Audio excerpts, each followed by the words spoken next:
7 klausime mūsų prašo apskaičiuoti lemputės naudingumo koeficientą ir įrašyti atsakymą procentais suapvalintai iki sveiko skaičiaus. Iš karto keliaujame į formulyną ir ieškom naudingumo koeficiento formulės.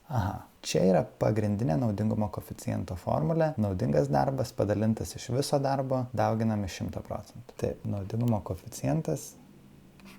Dabar gali būti, kad neaišku, ką daryti su šituo darbu, nes mums duota galia. Galia žymima N didžiąja raide mechanikoje ir P visur kitur. Bet nieko baisaus. Šitą formulę mes galime perrašyti su naudinga ir visa galia sunaudota. Klausimas kodėl? Todėl, kad formulyne irgi matome galia yra lygų darbas padalinta iš laiko. Mes perrašysim tik tai su P galia. Čia nėra svarbu, kurią raidę paimam. Ir iš čia turim, kad darbas yra lygų galia kart laikas. Vadinasi, naudingumo koeficientas yra naudingas darbas iš viso darbo, yra tas pats, kas naudinga galia kart laikas padalinta iš visos galios kart laikas padauginta iš 100%. Kadangi laikas išsiprastina, mums palieka naudinga galia iš visos galios kart 100%. Beliko tik apsispręsti, kas yra naudinga galia, o kas yra visa galia. Visa galia tai neabejotinai yra tai, kas ateina į lemputę 11 vatų. O naudinga galia yra ta galia, kur yra panaudojama aparato paskirčiai. Šiuo atveju tai lemputė, vadinasi naudinga galia yra šviesa 9 vatai. Įstatom skaičius. Taigi naudingumo koeficientas naudinga galia 9 vatai, dalinam iš visos galios ir dauginam iš 100%. Sustatom į skaičiuotuvą skaičius.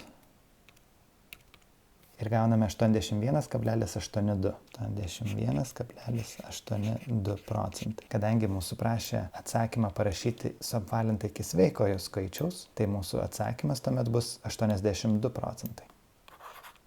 Teisybės dėlei reiktų paminėti, kad liuminescencinės lemputės ar kaitrinės lemputės ar netgi LEDai, jos nėra tokios efektyvios. Realybėje liuminescencinių lempučių naudingumo koeficientas retai pasiekia daugiau nei 10%.